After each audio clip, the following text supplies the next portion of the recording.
All right. Okay. Now, 83. What episode are we on yeah, today? 82 or 83? 83. 83, man.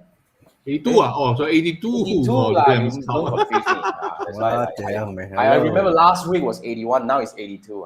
Okay. 82, Now, 82. welcome back to the Three Marketeers Show, guys. This week, we have three of us, and we're gonna discuss something that I am really deeply interested in.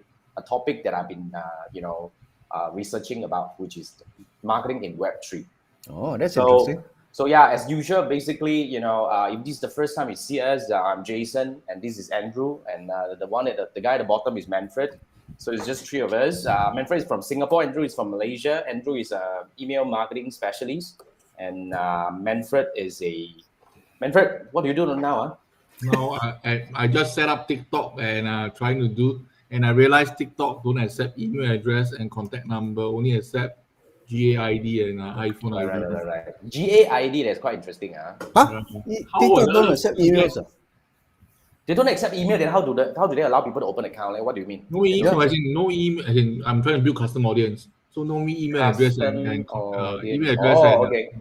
Oh, custom audience lah. Same thing, 50 conversion per 7 days.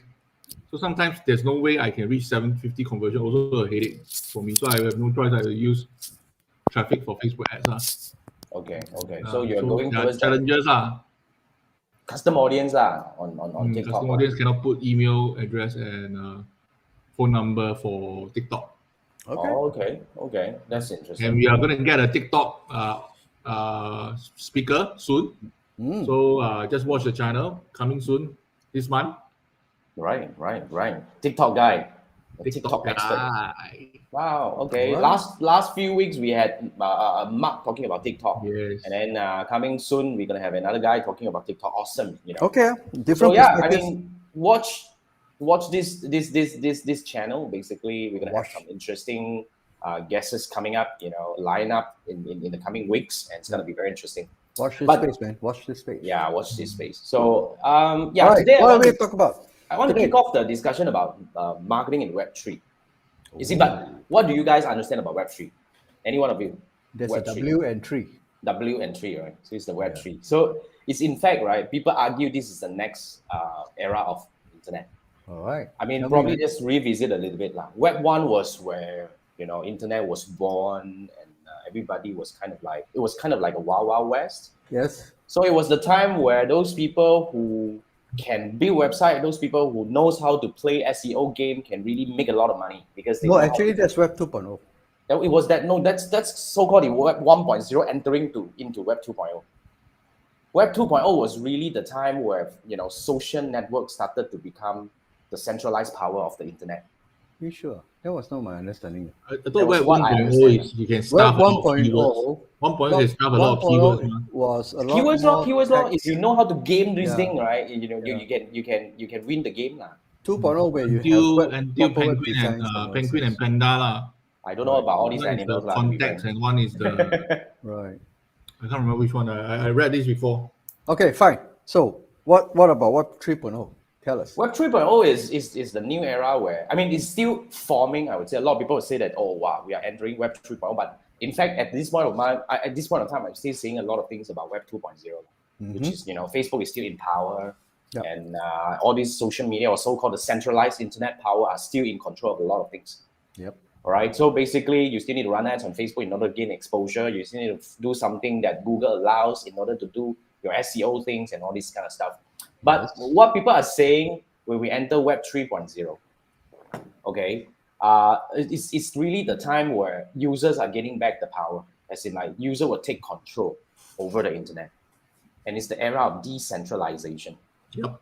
It's like a Giving decentralization. User it's more like- power, right? Correct. Over their Correct. data. I mean, the earlier stage of Web3, the forming of Web3 was really about the cryptocurrency and the blockchain. Yes. It's a decentralization of, stripping away all these procedures and bureaucracies in terms of like the control over the currency. So it's really the free market Okay.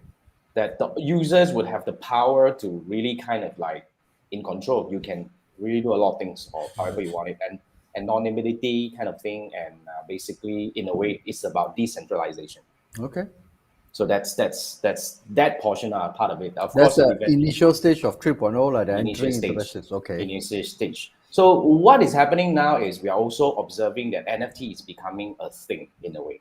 Mm-hmm. But in a way, a lot of us still don't understand NFT, right? Not really. Yeah, but I have done some research about NFT. I probably would have a little bit of different idea about NFT, which I want to share about this as well moving forward. Do share. I'm Yeah, listening. so NFT, crypto, blockchain, these are all the so-called, in a way, the guiding milestones are so-called whatever people are looking at as the, the so-called the forming components of Web3. Okay.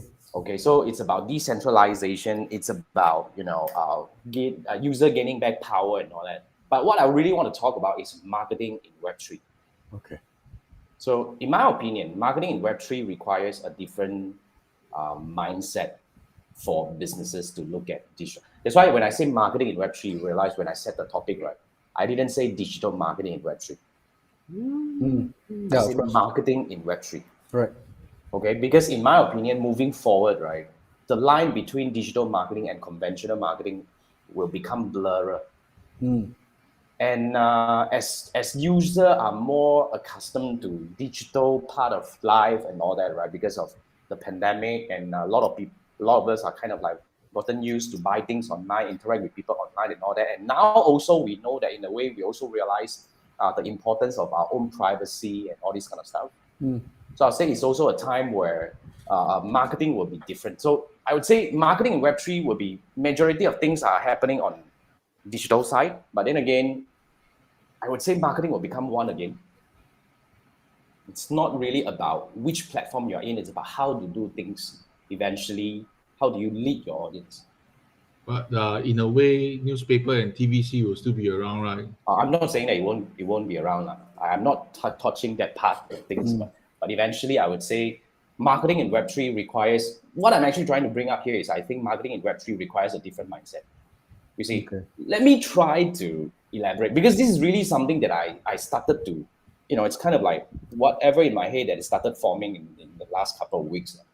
So like I have been doing a lot of experiment, as you can see. I do a lot of experiments for my YouTube channel, for my podcast and all that. Right. And I start to see, when I start to read a lot more about Web3 or the future of marketing per se, one very important element, I mean, I'm not saying that advertising is going to go away or any so-called marketing technique is going to be like very much different, but it's really starting from the user themselves. Okay. And let me give you an example. Okay, I just had a discussion with my client today. They do lead generation. They are a property developer. Right. So the question they asked me is, Jason, our main audience are those people who are more mature. We're looking baby at boomers, people who are at least 35 up to 50 over. Right. 30 over to 50 to even 60 over. So these group of people, right, they don't really hang out that much on social media. Very true. According to what she said, she was just saying they don't hang out a lot on social media. But then again, right, based on our database, based on our data or whatever information that we have on hand, right, I would say she was telling me 70% of the leads are coming from those younger generation, but these are the people who really can't afford. And Okay. the 20% of leads that came in make up to about 60 to 70% of the sales that they are making.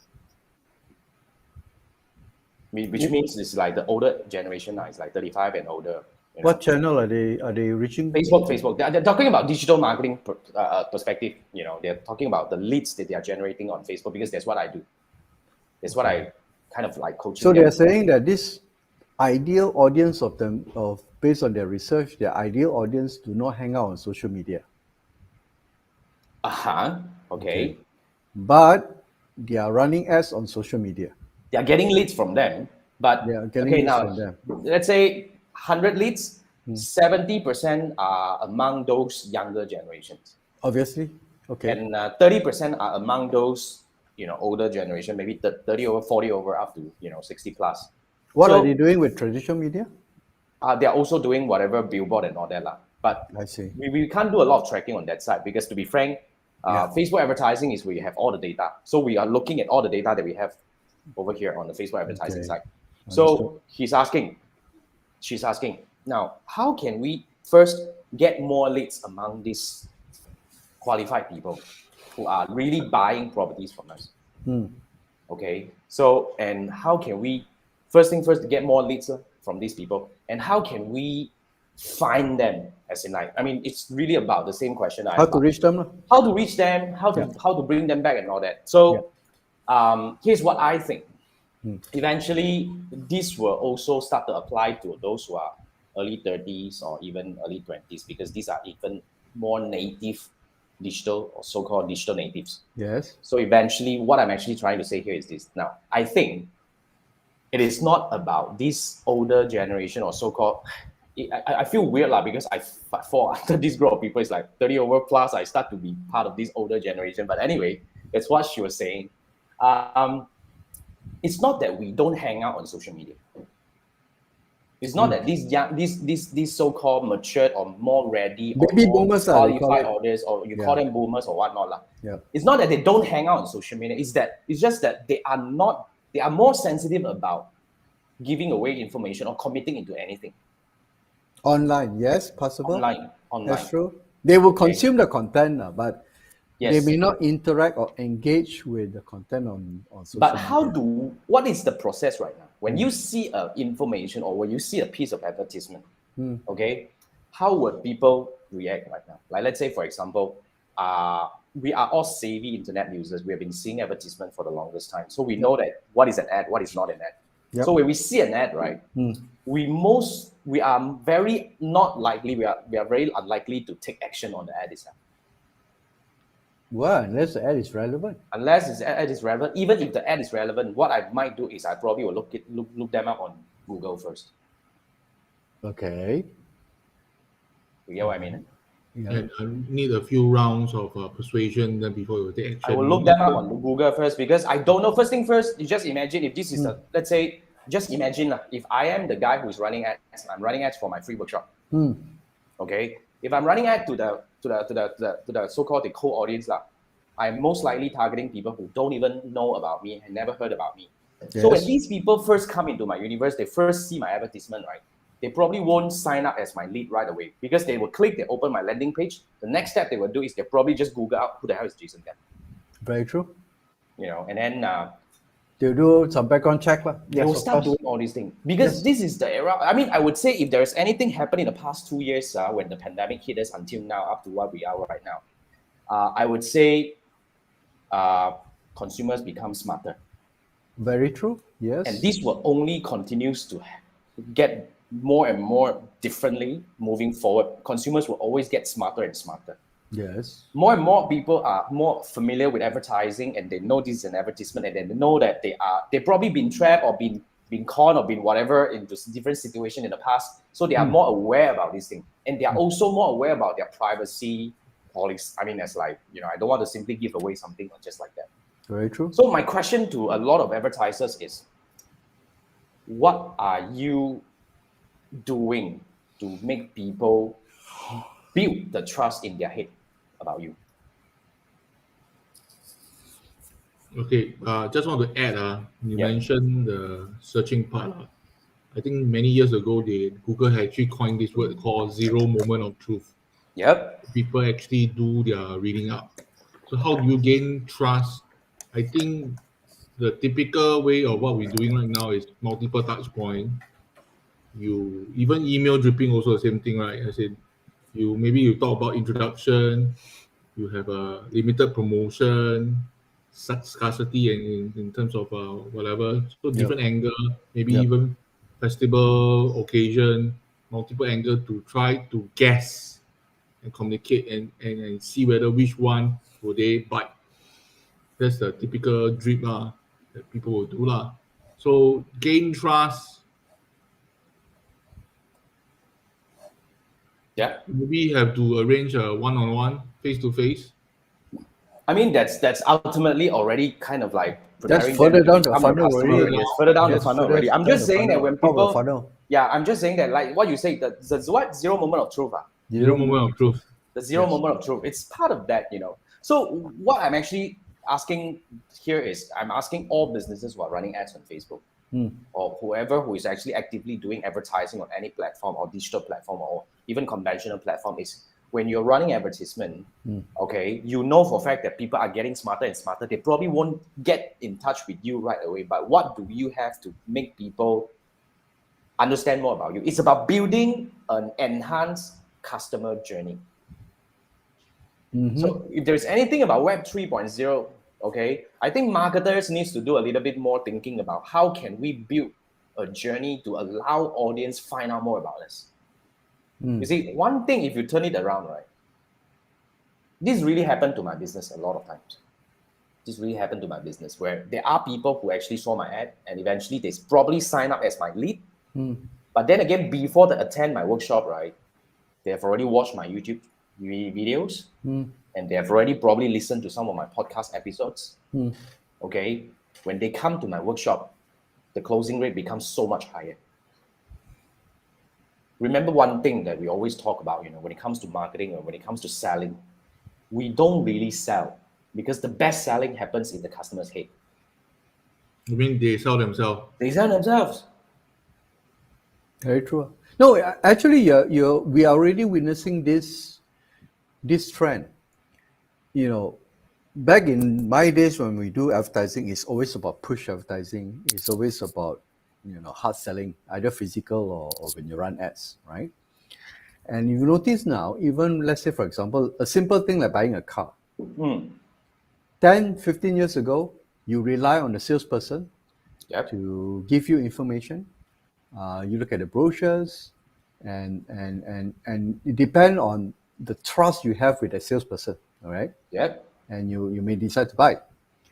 Fast forward now, the moment a prospect walks into a showroom, they probably know 90% of the information more than a salesperson.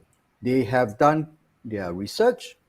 They have went through blogs about other people's reviews. They have went through forums to look at the users or current users and all the issues about it. I mean, you look at there's a German brand, there's an issue with the gearbox. These users, these prospects, when they come in, they already know the issue with the gearbox. Yep. They are asking the salespeople very, very tough questions. Dry, wet, and what's the issue of the temperature and the oil change and all this stuff. Now, what will happen as you take forward to Web3? Privacy is one because now the users can create avatars. Yep. No longer Jason Gunn email, I can recognize you and all those things because I may be able to create avatars because, with blockchain and all those things. Which means in terms of marketing, the way I look at it is more experiential. Yep. The advertisers or so-called product owners have to put in a lot of content, like what you say, put it out and create that kind of journey and experience that they themselves will go through to the point they say, I like this, I enjoy this, and I am ready to buy. As opposed to buy now, start running campaigns, all those funnel stuff and all those things doesn't work because they would decide as and when they buy. And our job as a digital advertisers or marketing is to try to basically put the message as close to what they're thinking in their mind. Correct. And to leave breadcrumbs for these people to find us, for the customers to find out more about us. Yes. You got to make it available. You got to be available, or at least your content or your information available that they are able to find in, based on their time, based on their platform of choice, and based on their mode of consuming the content. Yeah. Are we able to structure this into storytelling? As in, no, it's all entire experience. In a way, right? I mean, when people talk about this kind of experiential thing, right, or so-called, building a customer journey, a lot of people talk about omni-channel. Now, but of course, we know that omni-channel is impossible. We can't possibly be on all channel, and we can't possibly do well on all channel that we can rank so high that people can find us on the first page on Google.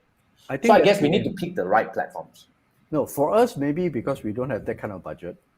But for main advertisers or the so-called big advertisers, they will have no choice but to go omni-channel. But another thing that I would probably point out, because today it's the same experience that I had in the morning together with my coaching client. They are major brand, one of the Correct. biggest in Malaysia. Correct. So what they are doing here is they are launching a new project. Yes. So when they run ads about this project, right, I was asking them what will people do next, especially for those people among our age, right? Probably I wouldn't submit the lead right away. I Correct. probably will go Google about this project and find out more about you. Yes. So Say, that's one yes, channel. your video is there, but we all know that it's not the video. Your website is there. I Yes. probably go to the website. I probably not. Then eventually we look further down on the so-called the search results. We start seeing some videos, but those Yes. videos are not by them. Okay. It's other people putting up videos about the brand. Then I'll ask them, if you are a person who are interested about this product, would you watch this video? I'm talking about the comparison of content, over here. Right. Okay, a website is a website. Everybody knows about a website. I know this is really yours, but I would like to see about videos because people know that now you can do so many things. If you want to educate me about your product or your project, right, you should give me richer content, isn't it? Yes. I probably start looking at a video. Then my question here is, if I'm looking at video that is not yours, do you think I will end up probably become your lead or the other people's lead? Maybe it's the people who you are watching Influencer. influencers video who It's not recommend. influencers video. It's an agency's video doing this, talking about the same project. Ah. So if a person who is like let's say if I'm interested in the project, right, I probably end up asking about your project to the agency. They would not go directly to you. Then you lose a lead. And you talk about this is a high quality lead.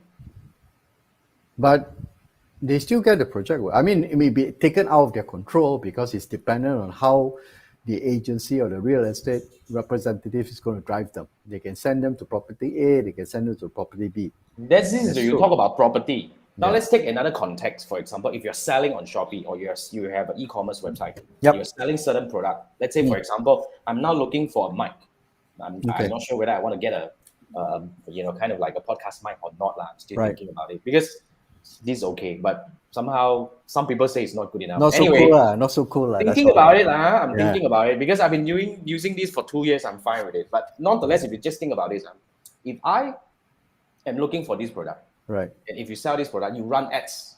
Yes. I come across your advertisement. Correct. And I go and Google about it, and I find somebody else. I see videos from somebody else and all that, and eventually I might end up buying from someone else. Yes, but it's buying your product. When it's cheaper. That's only if you are the brand owner. What if you are just a person who is selling? What if you are just an agent? What if you are just a retailer?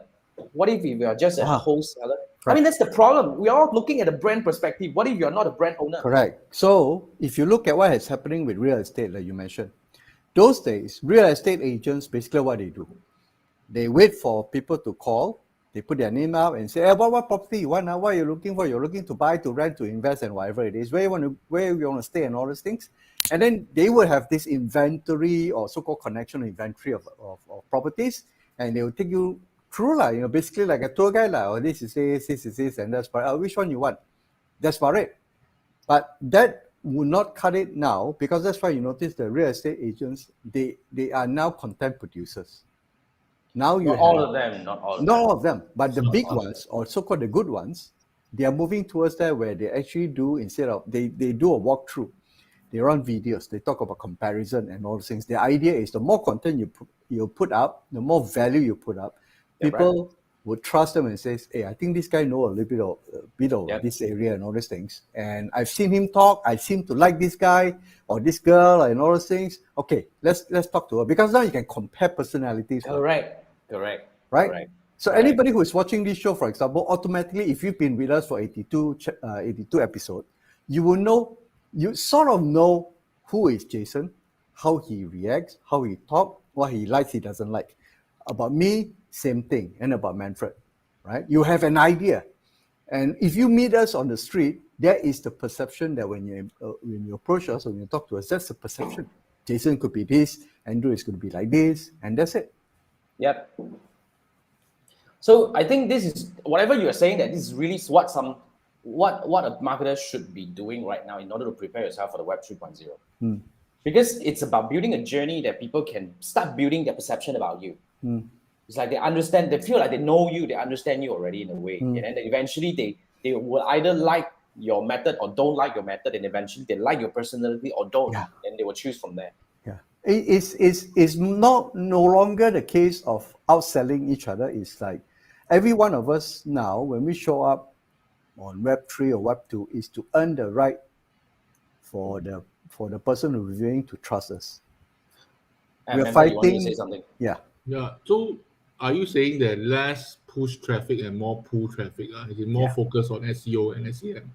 No, not just SEO, No, no, no, anything no, no, else. no, no. Content that draws people to watch or consume, it could come in many forms. I mean, those are just Earn media tactics. also. Yeah. You could be paid, but end of the day, you paid, and the person is going to judge you based on whatever content you put up. Yeah. In other words, right, in my opinion, this is just pure my own opinion. I think every brand owner or coach or any service provider or any person who is in business right now, you should consider putting yourself up as your key opinion leader for your brand. I think So so. the CEO must come out. I'm not saying that the CEO must come out. If the CEO can come out, it will be the best case scenario. But at least If we the need to CEO have a don't come out, spokesperson. who can come out? You pick someone. You Yeah. cannot Pick someone, assign a but spokesperson for a brand. If I would like, say the best would be the person behind the brand to come out. Like smaller brand, you have Jason Gunn, Andrew. Bigger brand, you have Elon Musk. Hmm. There you go. Or even Neil Patel. Yeah. Neil Patel is so much out there, I tell you. Yeah. Okay. And a lot of big brands or so-called, like let's say even the LinkedIn guy, Jeff Hoffman. I don't know what's the remember name his already. name. Yeah. Yeah. He's also having his own podcast and he's out there. Yeah. Okay. Bezos is in a way out there, although he doesn't really talk much, but he's a brand already as himself. I'll say they should consider doing that. Yeah. They I mean, even you look at the days of Apple and Steve Jobs. Yeah. Obviously he doesn't do podcasts and all those things, but the fact that he appears into very strategic media outlets, he shows up, and people know Steve Jobs is Apple, Apple is Steve Jobs, right? You look at okay, I always had this problem pronouncing his name, Warren Buffett, Warren Buffett. So Warren Buffett, world richest man. Does he need to hustle like us? No. But doesn't. he shows up for his annual meetings. He shows up does. for very critical interviews. And he shows up where his opinion is needed. And he could just hide behind and say, I'm the owner of all these companies of Coca-Cola and all. I let my CEOs talk about it. As far as Berkshire Hathaway is concerned, you look at my stock price, you don't have to talk to me. But why does he write his annual reports? Why does he show up for his shareholders meeting? Consistency. Is it just compliance? Or Berkshire Hathaway is tied to these two gentlemen, he and his partner? Maybe if you realize, I totally agree. You're right, Andrew. You got everything correct. That's exactly what we should be looking at. But some people, but most of us are operating at a smaller scale. Then we probably want to pull ourselves down from, definitely Buffett. Buffett. Steve Jobs, like Elon Musk and all that. But if you are running a business, let's say in the like Malaysia level, yeah, I would say every company would have their own so-called philosophy, and you have something that you stand up for. Yeah. So basically, I think making it heard by the audience also makes people understand about your company and eventually make people choose you. I mean, Yeah. if you look at it at a very minute level, for us, we are not that level. If you look at a very minute level, the char kway teow seller, for example, imagine there's one char kway teow seller who only cooks his stuff, but he's always behind the kitchen. You never see the guy. His kway teow is good and all these things, fine. The other guy has equally good quality char kway teow, but he's upfront. He talks to you. He communicates with you. Now, my question is, end of the day, assuming the food quality is equally the same, which one would you have more what do you call that, possibility of buying from? Yeah. That's it. The one that you feel Yeah. Been contacting with. Yeah. Yeah. So I think it's like that. I mean, it goes back to our earlier so-called, I wouldn't say it's a conclusion, but one part of it we say that, in fact, I do believe customers sell to themselves in their head. This is how decision is made. It's in their head. So the best scenario would be the moment a person comes to you, they already want to buy from you. They feel they know you. They do, you know. And that's Yeah. something that I wanted to share with all of you about my recent experience as well. But before that, let's take a look about some comments over here. Yeah, All right. well, welcome I GY forgot to look at this. Like we have Edra from on 11, Edra 11. Wow, that's a yeah, nice name. Adra 11. What's up, Adra? And You're Bob never is too late. saying, yeah, Bob is saying interesting personal brand versus corporate brand. And the Coca-Cola has no personal brand and lasted for the past century. If our look die, I think it's a different scenario. Like I No, said, you I feel don't want a to look at personal Coca-Cola. attachment to I'm looking at Coca-Cola. our level right now, Yeah. but No, the brand is Coca-Cola. even you look at it, Coca-Cola and Pepsi, it is, yes, it's a brand, it's not a human being. Mm-hmm. But there are certain experiences that will drive you towards either Coca-Cola or Pepsi, Yep. right? And those brands already have their own personality. And you look at the ads and all those things, there's a personality They've built already developed the personality around over the the brand. century, you know. Yeah. It's been around for many, many years. Correct. Mercedes-Benz, Yeah. Ferrari, each one has its own personality. When you sit on a Ferrari car, you feel different. Yeah. You probably then feel again, like an F1 driver or whatever Correct. it is. Yeah.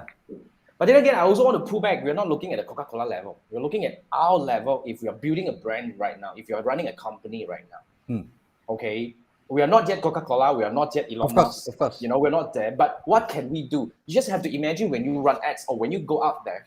Let's say, for example, if we start posting something about, you know, something on LinkedIn, for example, if Bob talks about that, you know, I might look at your LinkedIn and all that. I like it. But when I go out from LinkedIn and start finding out more about you, you got to be there as well. What do you have available? I mean, that's something that I've been asking myself. That's something I've been asking my client.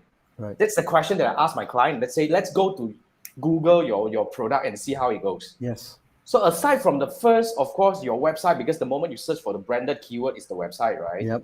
And then after that, other than that, what else do you have? That is the important part. You know? Correct. You see, in the Web 3.0, a few elements that we probably want to take into consideration, which is, first thing first, the consumer becomes smarter. So you need to pave a way, as in like you need to build a journey for customers to find out more about you.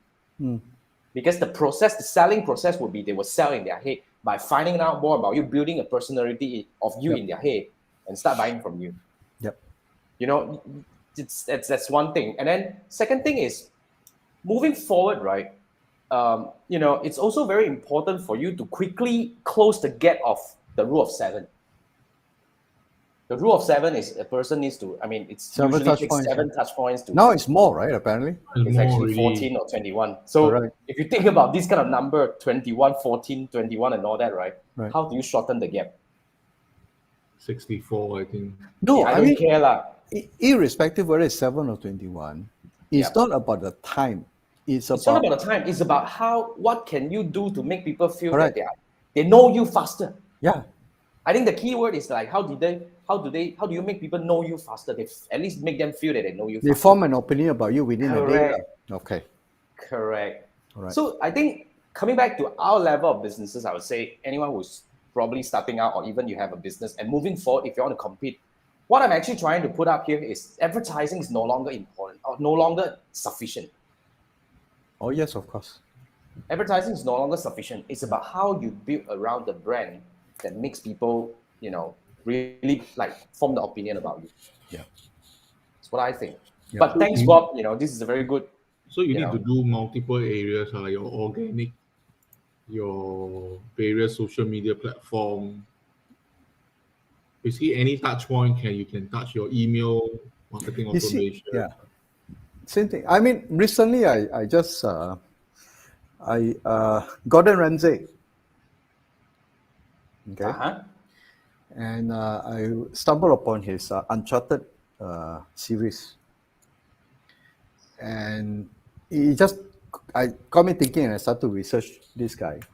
The number of TV shows that he has is crazy. You got Hell's Kitchen, he's got Uncharted, he has his MasterChef in different countries, in US, UK, and I think there's one in Australia. And he is constantly in the public eyes. And he runs like 40 restaurants under his name. That is touch points. Touch points. You're right. And does it, there's a restaurant even in Malaysia, I think there's a Gordon Ramsay in Sunway. I heard of it. I'm not sure. Yes. Yeah. He doesn't cook for you guys anyways, Yeah. Yeah, I know. right? But he, through his TV appearances or through his TV shows and all those things, you sort of like form an idea of his higher standards and his temper, obviously, and his F-bombs and all those stuff. You now know this is Gordon Ramsay, right? He's a tough guy and all those things. And that Makes translates you into his restaurant. better than Yeah. the Jamie Oliver, right? Correct. So when you go to his restaurant, you know that there's a certain level expected from him. He may not be there. He may not even freaking cook the stuff, but his signature is there. Those are touch points. Yep. So if you look at the whole thing, right? Okay, let me share with you my recent experience. Okay, I've been building something behind the scene, and finally, recently, I started to put things together. Oh, nice. So now people knows that I have a Tribe Academy, Jason Gan YouTube channel that talks about Facebook advertising. All right. I also have a podcast, which is now just hit episode 28. Okay, in 2 months' time, I will be hitting 100. You guys move fast, man. You move fast, man. I move I really respect fast. that. Episode 28 right now. I do 1 episode a day, sometimes 2. All right. Okay, so that's what I do. And I also connected my universe to my gardening channel, which is my Okay. Chinese gardening channel that I talk about my gardening. Okay, and I also connected my audience to my Module podcast. Okay. These are all my touch points. Let me tell you what happened. Yeah. There was a guy who came to me and said he was so excited because he was also into gardening. All right. So when he come to my one-on-one call, we talk about gardening, not much about Facebook advertising, but I closed the deal. Yeah, of course. Oh, Yeah. And there was Gardening another guy. for I mean, Facebook advertising. yeah, he knows how good I am when it comes to Facebook advertising, but he likes me because he's also into gardening. Makes a lot of difference. I mean, that's normal. Even physical sales is like that, right? Correct. People choose same product, and between you and me, it's like, oh, I like talking to Jason. Normally, This people I do. choose the same I clique. like- you see. So Correct. if you are Yeah. from the same school, people normally will choose you. That's human behavior. That's expected. Yeah, never change. But if you don't surface yourself, now I'm talking about giving Surfacing yourself a yourself. lot more touch points, Correct. helping your audience connect. And I mean, they thought they know you. We must push out our personality. That's the only way. I think so. I would think so. So let me Cannot- continue with cannot some do without story. personality. Let me continue with some story. Another guy came over. Okay, he said, "Wow, I listened to your podcast in Cantonese." So we started talking in Cantonese. Right. We started cursing and all that. I closed the deal. You're amazing, man. Okay, and then there was a guy who came over to my call. People they like It's just you get what I mean, or not? Yes. Yes. This is the beauty of, and I only started like my multi podcast only 2 episodes. And my gardening video, I actually update once a month. I'm that lazy nowadays. Yeah. I don't have time for that. And my podcast, I do a little bit more. And I tell you, almost all the people who came to my call, they listened to my podcast, and we got some topics to talk about. And Not bad, huh? my closing rate increased. Wow. There you go, guys. Time to follow what Jason does. Hey, but No, actually, if you look I'm at really excited to share this. I think that's why. Yeah. from friends, we kind of tolerate our friends' kind of weird behavior.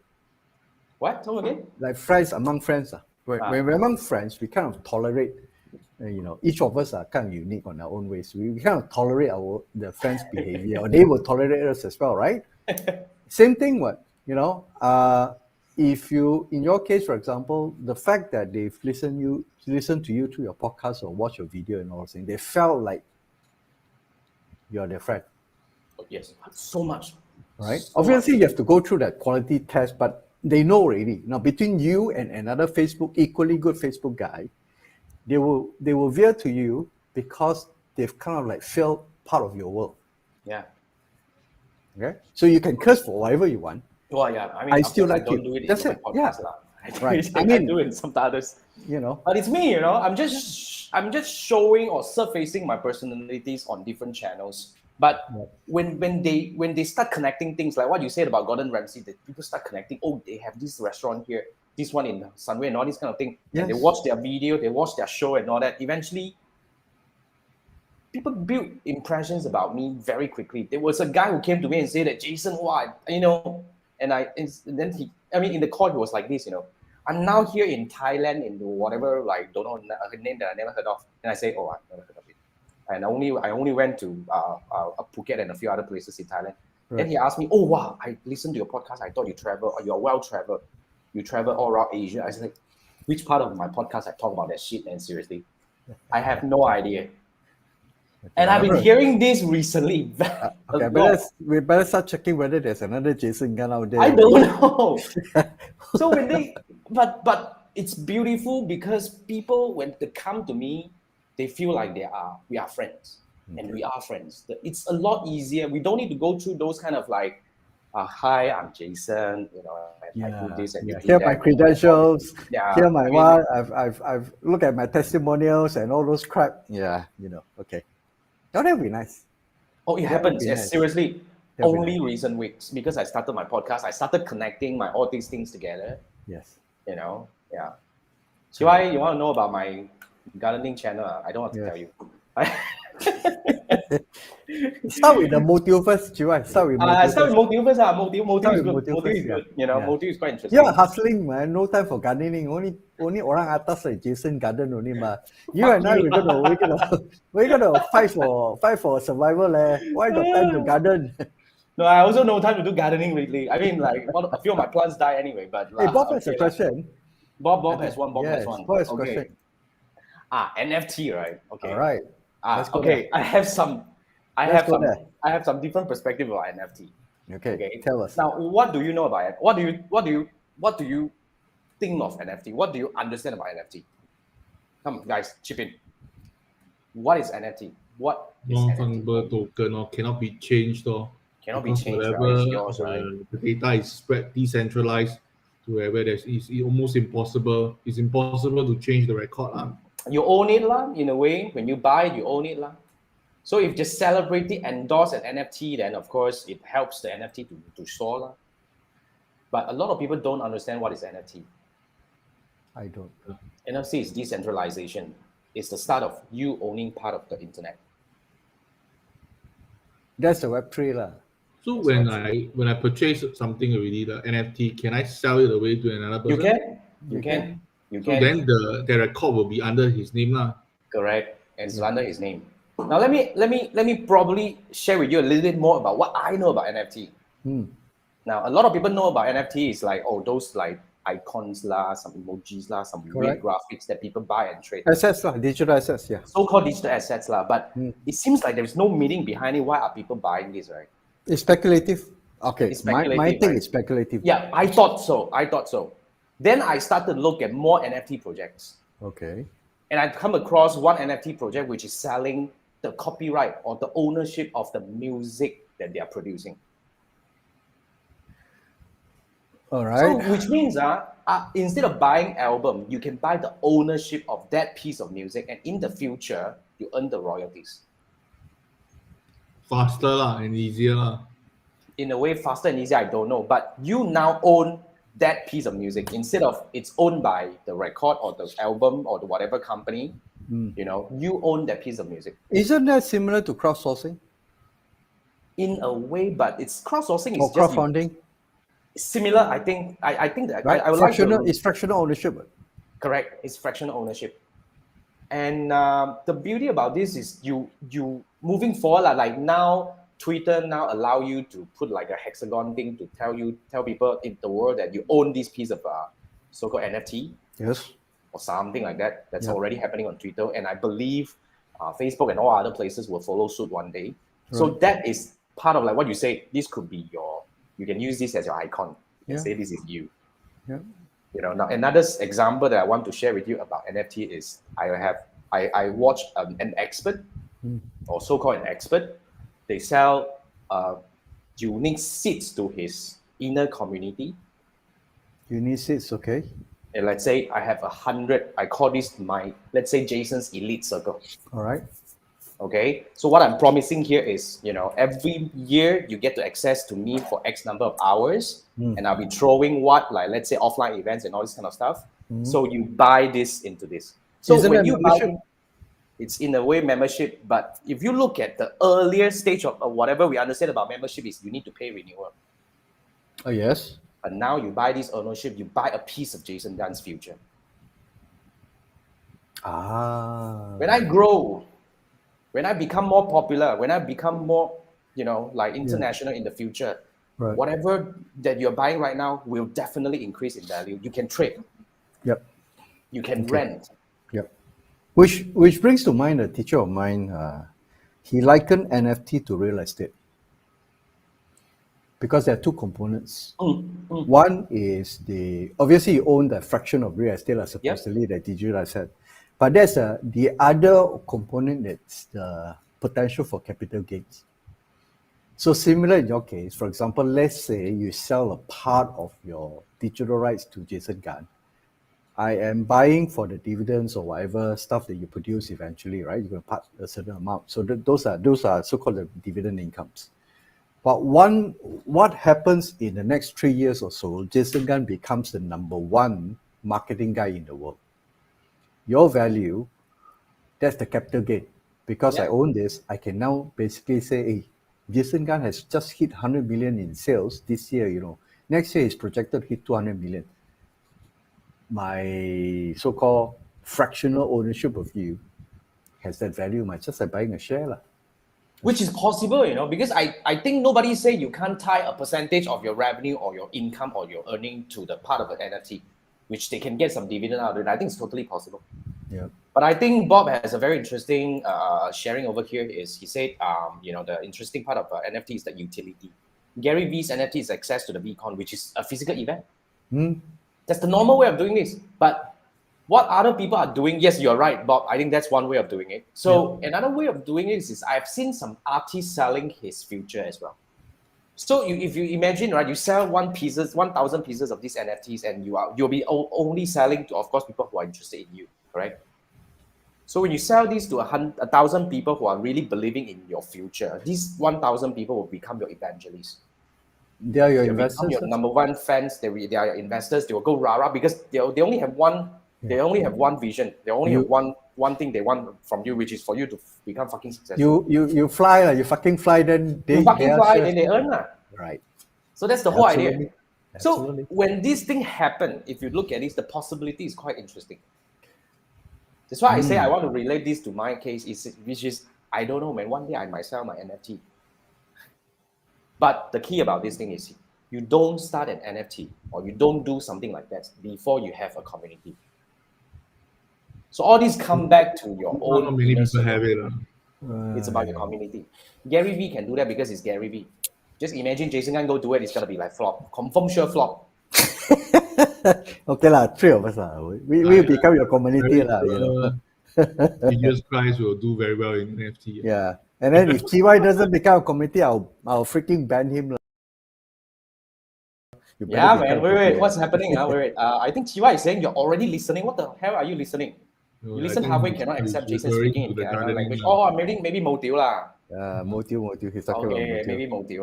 Okay. I speak in the GY feels it's a bubble. It sounds to me, it felt like a bubble too. To me also. But But the more I understand, I think the more I believe this is really a moving block of the future of, the Web3. Yeah. It's worth keeping an eye on. To me, it's worth keeping an eye on. So if you look at it, right, NFT is actually, if you do it right, it can be a marketing element for your business. It is. It's part of allowing. It's also decentralization. It's also about allowing your owners, or so-called your fans, to own a part of you. Yes, Adidas is doing it. Gucci, I think, was doing it already. Some of the major brands, or so-called the exclusive brands, are doing it. Yeah, I think there's a way of a different level of community now, because there is a potential financial gain as opposed to an emotional gain. Yep. And Bob is saying because NFT is tied to blockchain, it will appreciate. Definitely, it will appreciate. and it will definitely appreciate or probably depreciate depending on the whatever outcome that is happening right now. Depending on the Bitcoins or Ether or whatever coins they use. Now it's Yeah, I mean, Ethereum. I think for usually NFTs, it's Ethereum. For NFT, it's Okay. Ethereum. Yeah. Right. So And, that's three Bob's- components. The currency itself can go up and down. So if you're Yeah. like what 0.2 ETH, I don't know how to call it, 0.2 F, and all of a sudden that 0.2 F is worth like US $2,000, and in 5 years' time it's worth like 50,000. Wow, shit! So you have 3 layers of monetization. It's quite interesting, isn't it? If you look at it, it's quite interesting. Holy crap! It's quite interesting. Wow. And Bob say exciting NFTs have amazing Discord communities. I mean, that's really Discord. I started to get into Discords and I got drowned. I have no clue. But then again, I guess Discord is more for gamers. But I agree with you. It's Tokens. But if They're you more take away familiar with from the idea of tokens. yeah, if we take away from all these other platforms, I guess for anyone who wants to build something, you gotta have a very strong following that people will buy into you. Because I've seen so many people started an NFT, okay, and get cricket. If you're nobody, if you have no value, if you're only selling all these GIFs and all that, why would I want to buy from you, man? Yeah. No, I mean, that falls back to our original earlier discussion of marketing, right? You want to create a community on your own so that it's easier and more seamless to sell rather than to a cold audience. Yep. Wait, come again. Sorry, I was trying to organize the chat. Okay. What are you saying?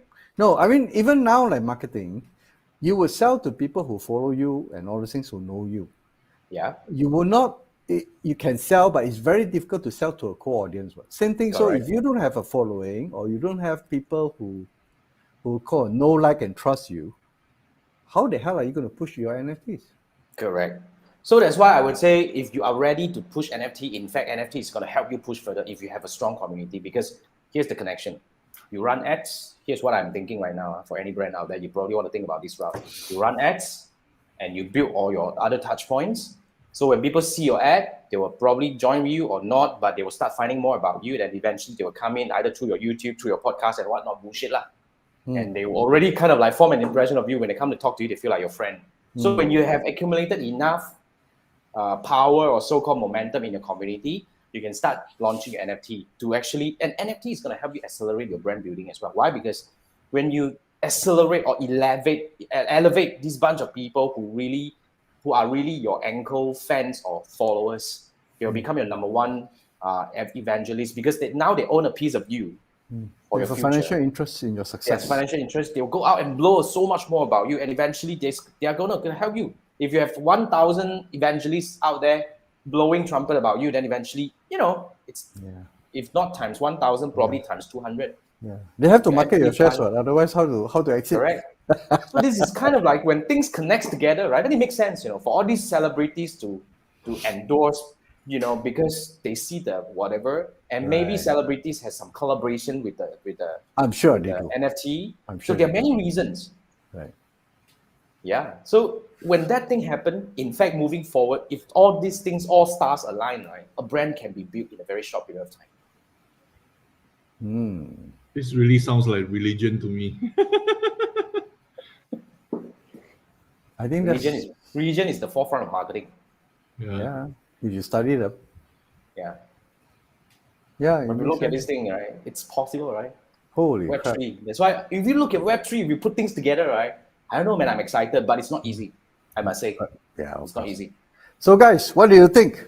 Send Yeah. send your comments, and are we on the right track, or are we like way off tangent of our understanding of Web3 and NFTs? Do let us know. I know. because Do you I agree have with us no or not? freaking Doesn't matter. idea. This chit chat, right? My reading of this is very, very surface level. So Yeah, and Chiwai say cannot say like that. I also got community. No, I mean I appreciate you guys, to be frank, but we are still a very small community. I don't dare to go that route yet, to be frank. Jason is talking about the 100 million community. Yeah, I mean probably right. The 100,000 not enough yet. He needs 100 million community. Yeah. And Chiwa is saying he's speaking as a person who have been keeping Bitcoin for 8 years. Hey, somebody just told us about his financial status that I 8 know, years Bitcoin, that means that Yes. yeah, the time people say crypto is a bubble, and now it's still here, right? Yeah. I mean, if you talk about that, right, it's interesting. All right, so Those normally those who invest in Bitcoin very very early are those people who say I can afford to lose those money lah. I'm just gonna yeah. Hypocrite. TY just because I admitted don't even know himself. where the money is. It's okay lah. I can lose it. Yeah, okay. And Vincent is here. What's up? Vincent is asking, Hey, how do I find Discord can help for education? Some of your No thoughts. idea. To be fair, I have no idea about Discord. I just got into Discord. I just started my account. I haven't, play around with it yet. But I guess it's a very powerful. I was told by a lot of NFT creators that it's a very powerful platform because the people there are very, very so-called. I don't know, very, very vibrant, and they are very supportive. I don't know how was that. To be I frank, find the interface quite troublesome or not easy to play with. not easy.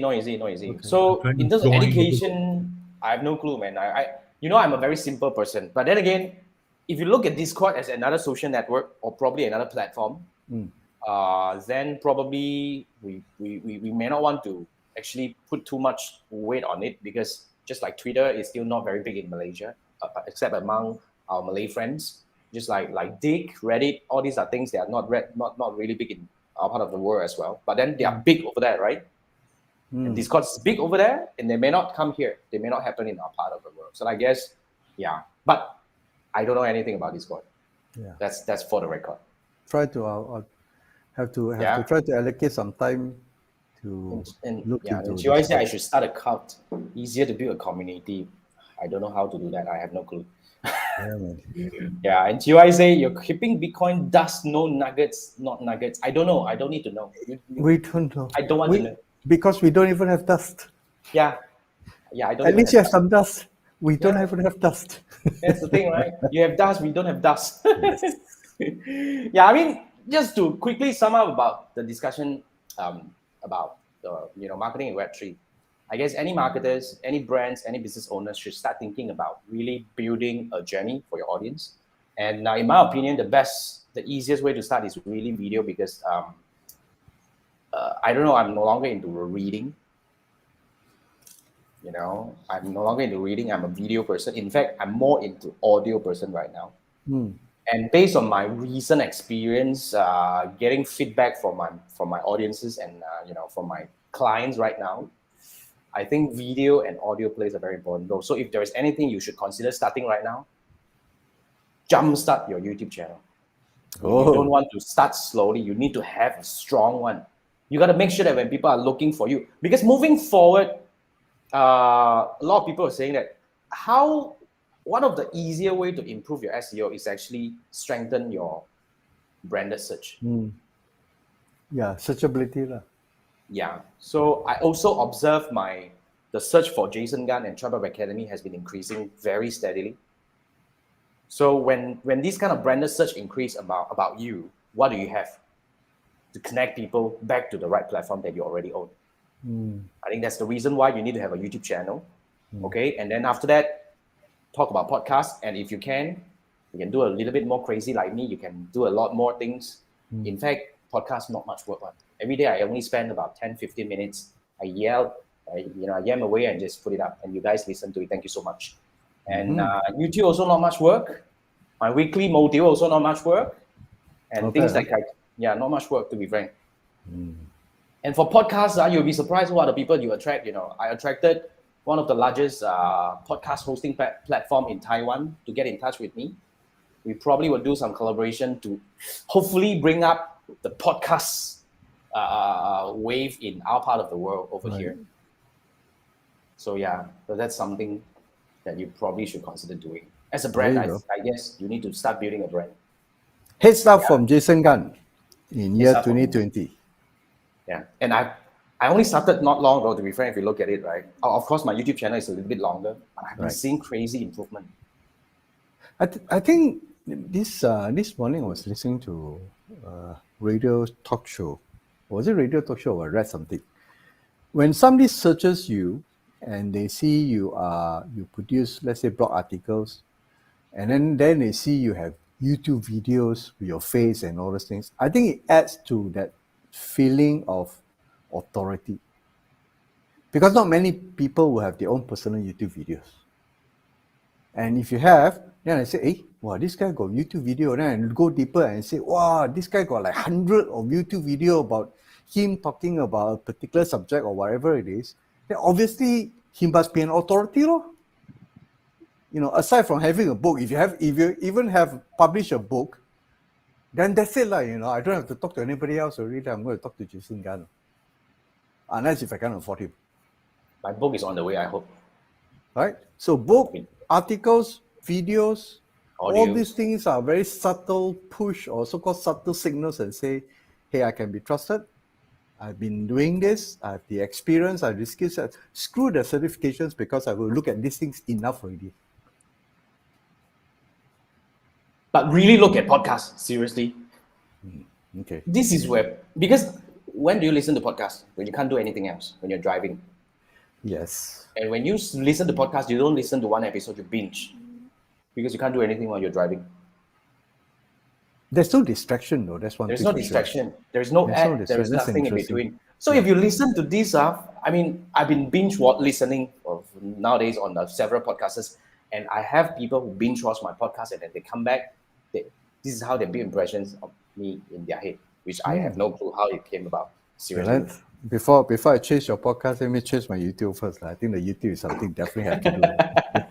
And I've been talking about this for 1.5 years already. But it's fun, man. It's fun. Seriously, Yeah. I think this is how we should look at One marketing platform at a time. in Web3. One platform at a time. Don't rush, but it's worth doing, because Yeah. if we start doing it now, we can still be. Yeah, you build your assets for a time. You know, I mean, nobody yeah. is going to be in all omni-channel by tomorrow. You see, that's not going to happen.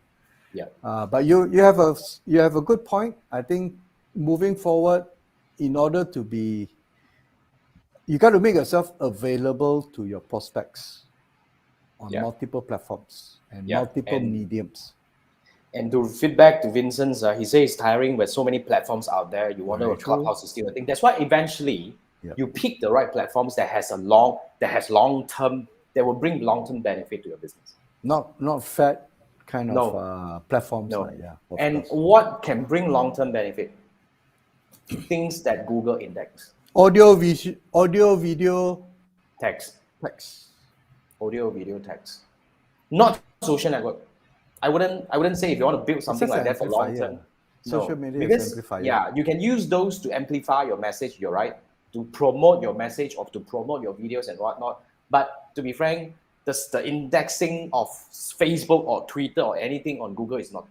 You just have to think, when people see you for the first time, when they search for you, would they go to Facebook or would they go to YouTube or Google? I have problems searching even on Twitter.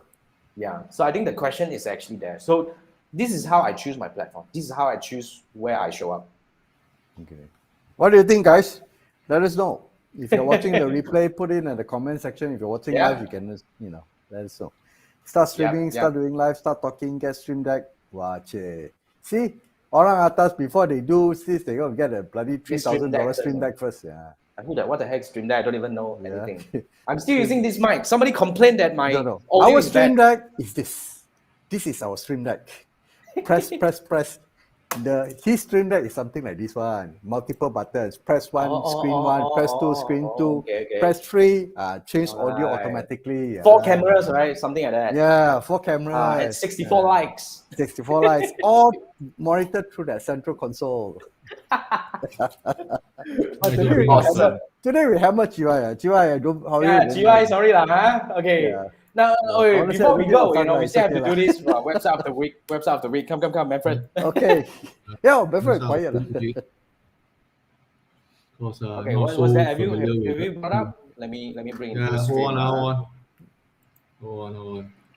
Let me try this one, the cleanup dog picture. Oh, that's interesting. So, are you able to see my screen? No. No. Oh, wait, I'm bringing it up. It's coming up. Okay, cool. Let's go. I like this. Okay, so basically you remove any unwanted object, defect, people, or text from your picture. Oh. Interesting. Yeah, I mean, this one don't even need to know how to do Photoshop. So obviously I'm not paying the pro version. So it's okay. Glancing through. Okay, never mind. Let's go right at the top. We don't have the budget to sponsor Manfred for his research. Say example, hold on, loading the. What, you gonna do demo? Yeah, I'm gonna do just one simple demo. I take an iStock photo. All right. For example, iStock photo. You don't like this guy. You want to cover him away.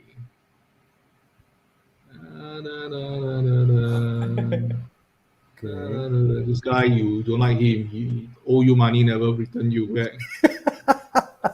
So the good photo, you want to take him out. Yeah. Let's see what will happen. Erase him.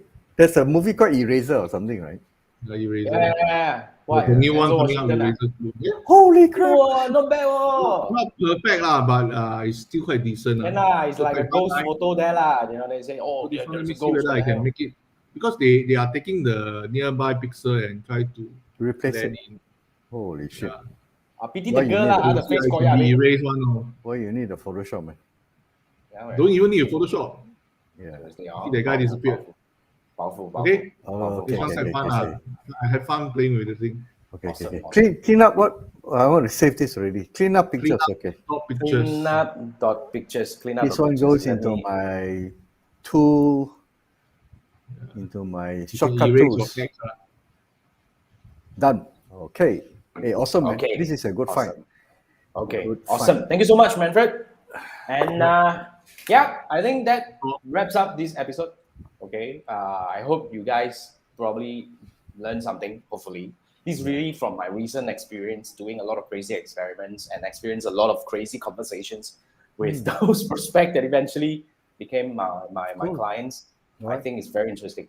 I think it's Let worth us know in sharing. the comment section what do you think about our version of Web3 and NFTs. Yep, and yep, that's it. And if So you know that anybody wraps- who is expert in this, let us know so that we can get a Yeah, we would proper like to bring expert him to or her into interview. this. Yeah, get Yeah. an expert talk about it. We are not experts. Yep, that's very true. So, right, with that, we wrap this episode 82. Next week, we have a very heavyweight guest Oh coming up. yes. Oh Yep, yes. watch I'm looking our forward to that. announcement. Next week is going to be very interesting. So, with that, thank you so much, guys. Good year in You know, business. it's a pleasure. Thank you for watching and listening. Yes. See you next week, same time, Wednesday at 10 p.m. Malaysia time, GMT See plus you, 8. bye. Thank you. Good night. Good night. Bye bye.